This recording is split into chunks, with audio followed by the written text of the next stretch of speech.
Hello and welcome to this edition of Movie Television Editorial Opinion segment.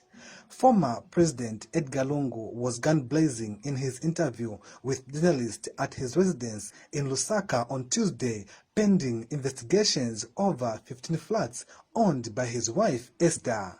However, our interest is in the statement that Mr. Lungu said, and quote, "My colleagues told me not to hand over power," end quote.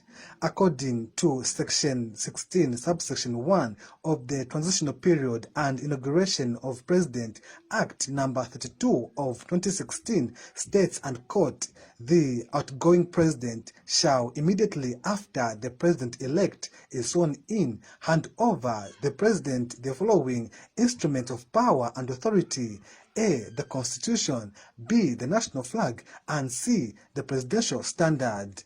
From that above statement, it is clear that former President Edgar Lungu had no moral obligation not to hand over power to then President-elect Hakainde Hichilema.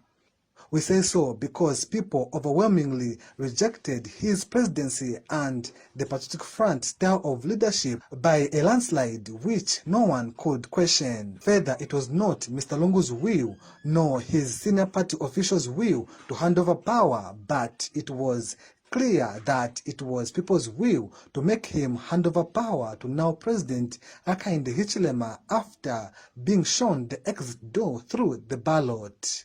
We therefore find the statement that he was forced not to hand over power by his undemocratic friends who wanted to continue raping our constitution with impunity, just like they did during the 2016 presidential petition, where Mr. Lungu himself refused to hand over power to the Speaker of the National Assembly per law requirement.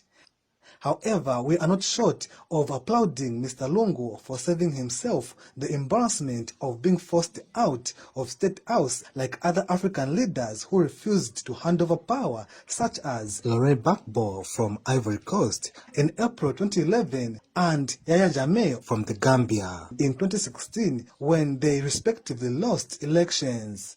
We end this editorial opinion by saying at no time should handover of power to a legitimate winner be regarded as a favor like our former Republican President Edgar Lungu is portraying it, but it should be viewed or seen as a constitutional requirement because power indeed belongs to the Zambian people, not the politicians.